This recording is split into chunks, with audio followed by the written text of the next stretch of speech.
Right, it's your man. You'll have to excuse me, I've just had my tea, so I'm a little bit. Right, I have one or two questions to Keir Starmer that will probably get me, or will probably bank up with all the rest of the stuff and go against me and make me a political prisoner when the old bill round here actually get around to doing something. So, Tommy Robinson got charged with contempt of court. He was arrested. He was held in prison for in jail for 3 days, or police custody, however they worded it. And then he went to court, and he got 18 months. So he'll do 9, less the 3 days that he did in custody. You've got a Labour MP out there punching shit out of somebody, right? All right, so Mike Ainsfield, right? So nobody knows what happened, but the fact that he knocked the guy down on his arse is one thing. If I feel threatened, if I feel like when I'm on a night out or walking home up my road, and I feel that I'm threatened, right? If I hit somebody, I'll knock them down and I'll walk away. What did Mike Ainsfield do? Oh no, he swatted him another 6 times and then said, "You won't do that to an MP again, will ya?" Whilst people were shouting. Right? You've got, I forgot his name, Stuart Jones, the Asian Labour MP who stood up and said he even said all whites or all Christians or all anti-Muslims must have their throat cut, right? Thing with them two is they're still, on bail or whatever. You've got the 2 guys at Manchester Airport who broke a female copper's nose. No charges. But the male copper who twatted them back, I think 2 of them maybe even, on suspension. Now, as I said when that happened, if I was working in a local nissel shop across the road, right, and somebody come in and twatted any of my colleagues, but let alone a female colleague, I would do the same. And if I was on shift, I would expect somebody else to do the same, because they're doing jobs. But they've not even been charged, and they're still walking free. You've got, I can't even pronounce his name, so I'm not going to. The Southport slaughterer who slaughtered 3 innocent angels is now being charged with having ricin and jihad terrorist stuff. So he's not the nice innocent little taffy that they tried to make you believe in the beginning. He's not the nice little innocent Welsh boy. They show you pictures of him going at the Doctor Who's TARDIS and stuff at about fucking 13-year-old. The guy had ricin information, he had jihad information, and he just slaughtered 3 little angels. And I don't know if he's on bail, remand, or whatever, right? But you've got people like Peter Lynch, right? Rest in peace, Peter. He went to a protest at Rotherham. Yeah, it was a protest that turned violent. You look at his footage. Did he do anything violent? No. He stood there in front of a copper and said, "I pray for my children, I pray for my grandchildren, and I pray for..." Right? And he had a sign that he'd taken to a Brexit rally years ago that said organisations like the WHO, WEF, Davos, the police, the governments and that were corrupt because they weren't doing what we'd voted for. And at the protest, he approached the copper and said, "Look, I pray for my children." Female copper smacked him with a shield, knocked him down, and boom. He's prisoned immediately he was in for 2 years, 8 months. He sadly and graciously took his life. And I say graciously because if you've ever been in prison, right, at any age, it's scary. But a 61-year-old, having never been in before, it's horrendous. I can only imagine, well, I can't even imagine what he felt. When I was in prison, I was late 20s, early 30s, and it scared the fucking life out of me. Lucy Connolly tweeted something, which she took down within 4 hours. Boom, 31 months. There was another guy who posted something, and the judge said, well, because of your, it was seen by it had 6 views, but because your privacy setting was open, it could have been shared on to anybody. 22 months, I think. So on, so forth. And there's repetitive behaviour pattern. There was a video on YouTube this morning.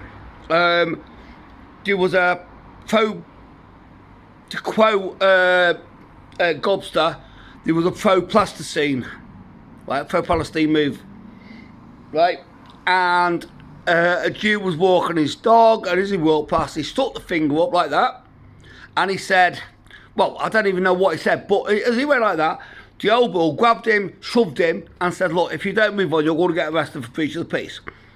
Not half an hour later, somebody else walked past, and the pro-Palestine Plasticine movement, there was a guy giving it double fingers, right, in front of a copper. In front of a copper. And now you tell me there's no two-tier policing, there's no two-tier judiciary, there's no two-tier system in this country. What did the cops do when the pro-Palestine guy raised 2 middle fingers? What did he do? I'll give you a clue. Less than nothing. He didn't even look at the guy. Right? So, I am expecting a knock on my door by the old bull for some of the things I've stated, some of the things I've posted, some of the things I've said. And do you know what? As scary as it is, I don't care, because we have to maintain a level.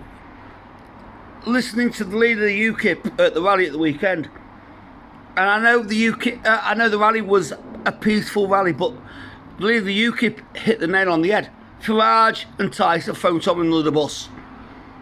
There's 3 people in this country at the minute in power.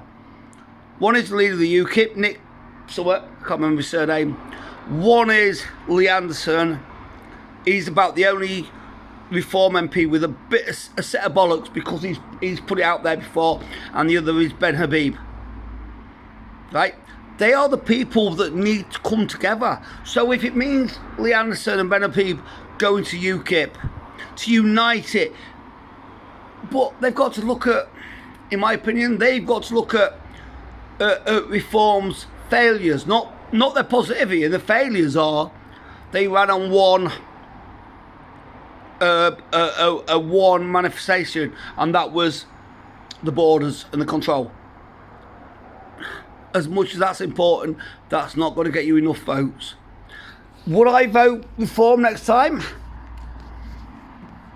After being recognised as, I don't think recognised is the right word, but I can't think, referred to as one of them lot. I don't know. And the thing is, this is another question, right? Richard Tice is only the deputy leader, or whatever they call it now, right, of Reform. But where's Nigel Farage? Why hasn't he come out and said, look, what Richard Tice meant was, what we mean is this, that and the other. Yeah. They don't want to be associated with racism and hatred and vitriol and violence. But you look at the march at the weekend. If you listen to Sky News, there was 3,000 there. If you listen to somebody else, there was 200,000 there. I reckon, from what I've heard, the majority of people seem to assess there was about 120, 130,000 people there, right? Why haven't they come out and said, why hasn't Nigel Farage come out and said, look, these people was polite, these people was respectful. Yeah, we probably don't want to be associated with, and this is a caveat, the EDL and the far right. thing is, there's no far right at the moment. You've got, well, there's far right, but what there is a far left and the opposite. There's no centralist right now, especially if Robert Jenrick gets in as leader of the Conservatives. He's as far right as they come, but he won't have far right values. I don't know what the answer is, but what I do know is these people reform unless Nigel Farage comes out and castigates Richard Tice, because Nigel Farage is the leader, Richard Tice is the deputy. Unless Nigel Farage comes out and says, no, that's not right, we do want these people on board, we do want these people's values, we do value what these people think, Reform are going to lose it. Now, I don't know if there's enough time for UKIP to get back on board.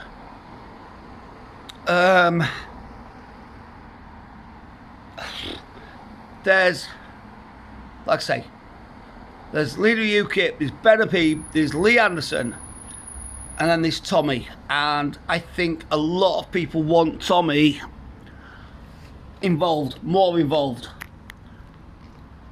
But they also need to realise they need a more of a manifesto. All I know is I won't stop talking. I won't stop saying, right? I won't stop saying what I'll say when I'm man on this, or when I'm man on my Facebook or my Insta. I won't stop saying it because it is needed to be said. And if we stop it, I think Richard Inman did one. I saw a short that says, don't fear them. That's what they want you to do. Yeah, fear go to prison for saying your thoughts. But they can only imprison so many before there's an ultimate backlash. Keir Starmer has no idea what he's done. He's unleashed a beast inside many thousands of people. You, me, others. He's unleashed this beast and he's going to face it. So if it takes one more, all I'm going to say is this: if you do get sent down as a political prisoner, as somebody who's castigated the establishment, somebody who did partake in the protests in the summer, then you go down and you stand together with the people that are there. Do not let those on the inside dictate that you come out or that you change your views. Do not go in, and I know from being inside years ago that there are gangs, Muslim gangs, and there was a triad gang, and they try to groom you into being part of their thing. You're not. You're part of our movement. You're part of the British Patriot Unite the Kingdom movement. So if you do get sent down, do not let them get into your head. Yes, you might be attacked. Yes, it might be a horrible situation for however long you're doing. But there's going to be enough of you in each individual prison to stand together. And even if you just stay out of the way, there's going to be enough. And you've got to come out on the other side and we go back again. We go again. That's the whole saying. We go again. So don't give in to fear, like Richard Inman said. Don't give in to bullying. Don't give in to threats. Don't give in to that guy that was on Sky News back in August saying, oh yeah, there's going to be a warm reception for them or a cold reception for them from some of the Muslim gangs. That's what the authorities, that's what Starmer and his party wants you to believe. They want you to fear going inside so that you don't say nothing. So that you stop speaking up about the injustices and the two-tier system in this world. There's two-tier care, there's two-tier policing, two-tier judiciary, there's two-tier lawmaking, sentencing, whatever. But if you let them stop you from saying it, and if you have to be like Tommy, if you have to become a martyr, like Mr. Lynch, like Peter Lynch, if you have to become a martyr, you become a martyr for the cause. Everybody remembers martyrs through history. The martyrs are always remembered. It's the cowards who sit back and don't do nothing. It's the cowards that shy away from their responsibility, they get forgotten. So I don't want anybody on who looks at this to sacrifice their life for a cause. I really, really don't. Trust me. I don't want to sacrifice mine. But if you have to go in and you have to be strong and you have to be loud and proud, as I say, then you have to do it. And hopefully we get out the other side and we fix it and we sort it. I'm going to Leeds on the 23rd of November, unless I get a knock on my door, which I might well do, I might well not. Nobody knows. But I'm going to Leeds. So like I said, stay loud, stay proud, stay safe. And as always, peace.